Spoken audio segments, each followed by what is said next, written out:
I've always loved photography. There's something about capturing moments that just spark such a joy in me.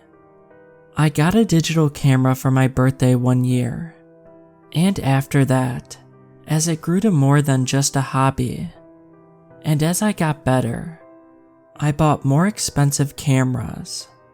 I'd wanted a Polaroid camera for a long time. They were popular when my mom was younger, and has made a comeback in recent years. But for a while, the only way to get one was buying secondhand, at ridiculous prices. So you can imagine my delight when one evening, whilst visiting my parents' house, I found one in the attic. I'd gone up to look for some books I'd had as a child, but instead found it in an unlabeled box next to my old stuff. I went to ask my mom about it. She was standing in the kitchen washing dishes after a delicious dinner. I asked her about the camera, but she had no idea where it came from. It hadn't been hers. Her best guess was that it might have been one of my grandparents, though she could not recall having ever seen it. "Maybe it's your dad's," she suggested. My father was gone for work, so I was unable to ask him. "No one is using it, so I don't see a problem if you want it." I was giddy with excitement, an actual vintage Polaroid camera, and I wouldn't have to spend hundreds of dollars on it. Though I suppose it doesn't have any film, and finding more might be difficult, she said, breaking me out of my thoughts. I grinned at her. Only one way to find out. I held up the camera. My parents' dog Sherlock waddled into the kitchen, and my mother called her to her. She made Sherlock sit next to her and smiled at the camera, and I snapped a picture. Something made a noise in it. For a moment, nothing happened. I was about to speak when a sheet of paper slowly made its way out of the slit in the camera. I took it out and shook it. Not sure why, but they did it in the movies, so it couldn't hurt, right? Slowly, the picture became clearer. There was my mom, Sherlock looking lovingly up at her, the kitchen sink, cupboards, and the living room door closed behind her. I don't know what, but something about it felt a little off. I concluded with it being that the camera was so old, and thus the pictures would look and feel different from modern cameras. I showed it to her. "Now you hang that on your fridge when you get home, so maybe you won't take so long to visit us again," she told me, patting Sherlock on the head. The next day, I went outside to take some pictures around the town. I discovered an abandoned house, which I thought could be a cool location for some pictures. I brought all my camera gear, lenses, and lighting, and drove to the house. The house was almost falling apart. From what I could find, it hadn't been used since the war, and though I knew nothing about houses, I guessed it was even older than that. I checked the door, but it was locked. Figures, though it would have been cool to get some photos from inside and out into the woods. Oh well. I spent a couple of hours doing so, loading everything back into the car, when I saw the Polaroid camera in the back seat, where I'd forgotten it the night before. I grabbed it and turned towards the house. Maybe I could come back tomorrow when the lighting was different, get a picture of me holding the Polaroid, lining it up with the house. It would be a very stereotypical photo, but still, wouldn't matter as long as I liked it. I snapped a photo with the Polaroid, hoping it wasn't too dark outside. Wouldn't want to waste another picture. It made the noise again and spat out a photo. I glanced at it. It looked alright. I could probably work with this. I sat in the car and drove back home.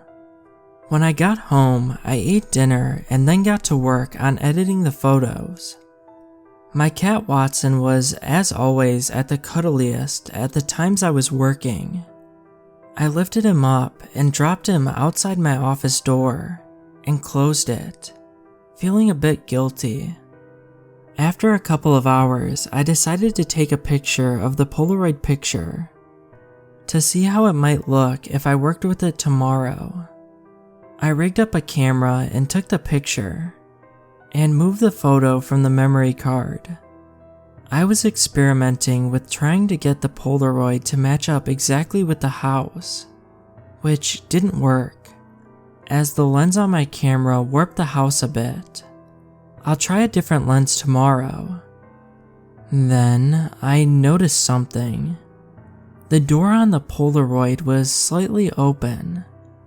I checked the other photo. Closed. Huh, that's strange. Maybe after I tried opening it, it opened by itself. Might not have been locked, only stuck. If that was the case, then tomorrow I could get some photos from inside. I went to bed, head spinning with the possibilities of all the cool photos I might get in the morning. The next day, I went back to the old house. I parked the car where I had the previous day and unloaded my gear. I grabbed some lights, a camera, and a stand, and went towards the house. I grabbed the door handle. It didn't budge. Strange. I was so sure it was slightly open on the photo. The photo was in a folder in the car, but it could wait. I tried the door again. Definitely wouldn't budge. Maybe I had seen wrong on the photo. Or maybe whoever owned the house had been here and locked it. Though that didn't seem very likely. I took some more pictures of the house, and when I felt happy about those, I got the Polaroid from my car. The door was definitely slightly open. That means I could have gotten in before the owner locked it. Typical. I took my pictures with the Polaroid photo in frame and went home. Those last pictures had, in my opinion, turned out really well, and after an hour with color correction, they'd look even better. When I got home, I carried all the gear inside and placed the Polaroid on my kitchen table. I went straight to editing, knowing that if I didn't start at once, I'd procrastinate and end up watching Netflix with Watson. The entire rest of the day, Watson was sitting outside my office purring.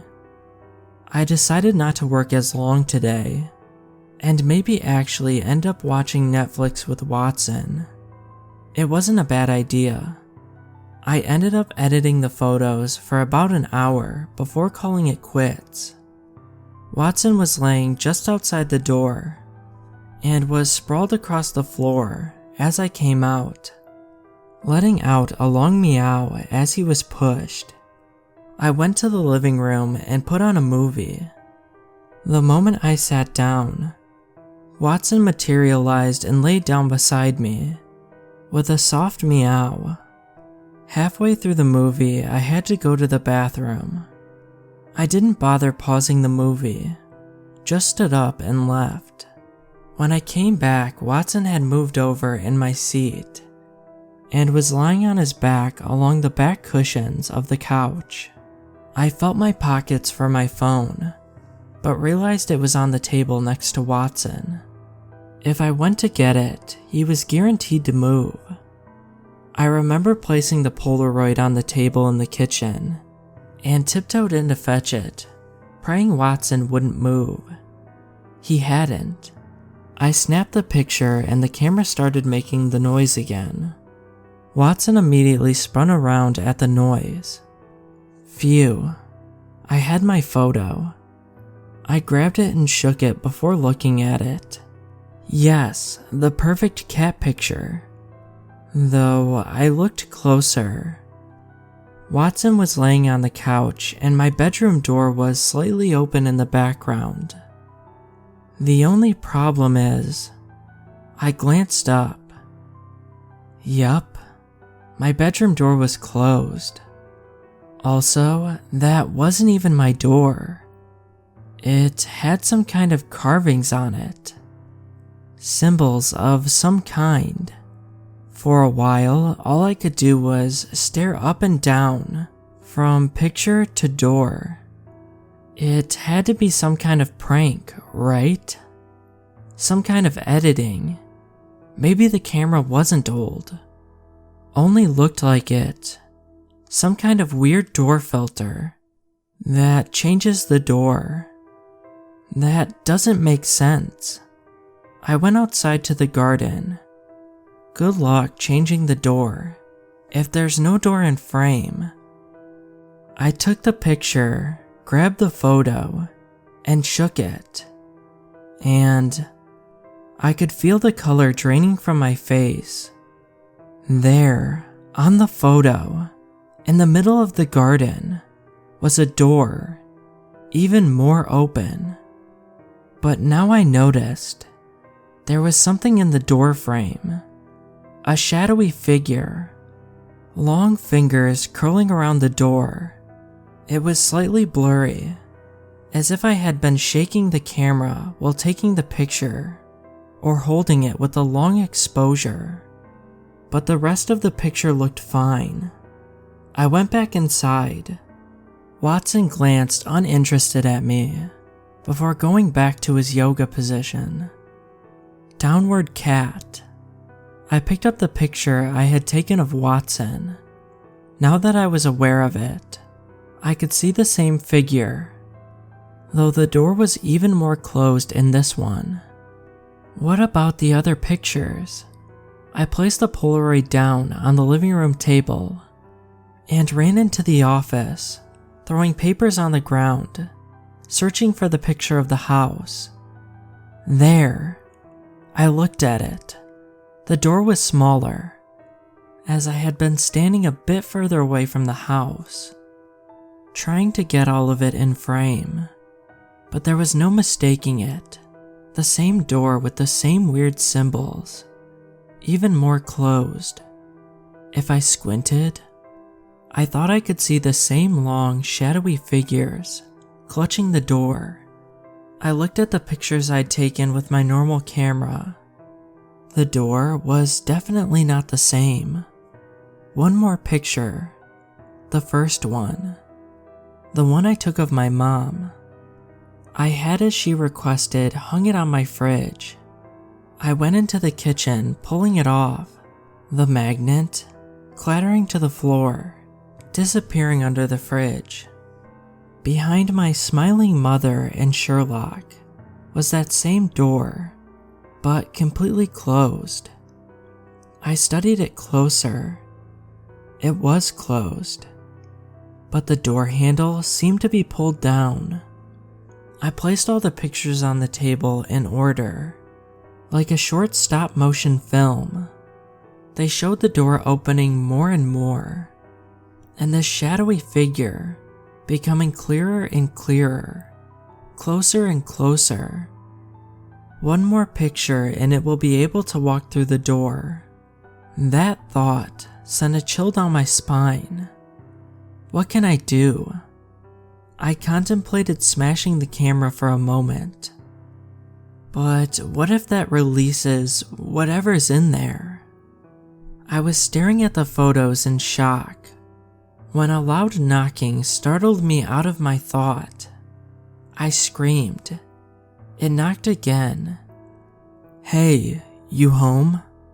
Someone shouted from the other side. The voice very familiar. Dad. I gathered the photos and went to open the door. Before I opened it, I stuffed the photos into a drawer in the hallway, He hugged me the moment he had a clear line. "Hey kiddo, missed me?" he asked. I could hear the smile in his voice. I took a deep breath, trying to forget about the photos and act normal. No one would believe it anyways. "Can't breathe, Dad." He let go, but held onto my arms and looked at me. "You okay? You look a bit shaken up." "Yeah, I wasn't expecting anyone, so your knocking scared me." It was technically true. "Why don't you come in?" I asked, trying to seem normal.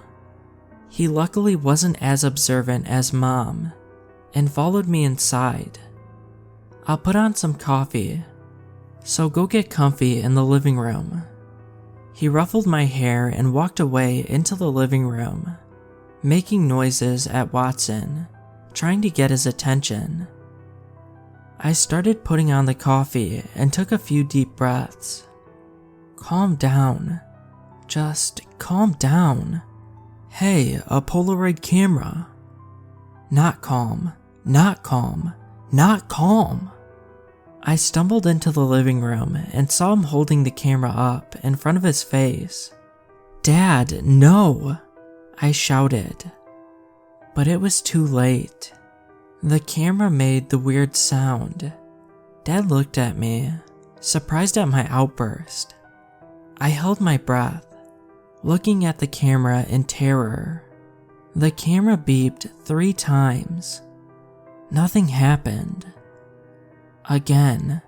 Still, nothing happened. Aw, too bad. It's out of photos. I let out a breath I didn't know I was holding and fell to my knees. The realization washed over me. It was empty. Thank God. Even if the camera was empty, I've never gotten rid of it. The thought of someone finding it, getting more film, and taking the last picture is too frightening. I put it in a box and buried it in my garden, with a note explaining its terrifying nature. If I move, I'll dig it up and bury it wherever I live. I've seen horror movies. What I fear the most is some years after my death, some stupid teenagers will dig it up, ignoring the warning, get some film, and somehow doom the world, or die themselves. It kept me up at night knowing that I could potentially have somehow released this, whatever it was, into the world, and that someone might in the future. And then, I'm also scared that this door really exists somewhere. That somewhere someone is able to open it, and might do so. Maybe nothing will happen. Maybe whoever opens it dies. Maybe this entity will search for the camera, search for me. The uncertainty is eating away at me. How can I know if it's in the camera, or if it's out there somewhere, waiting for someone to open the door?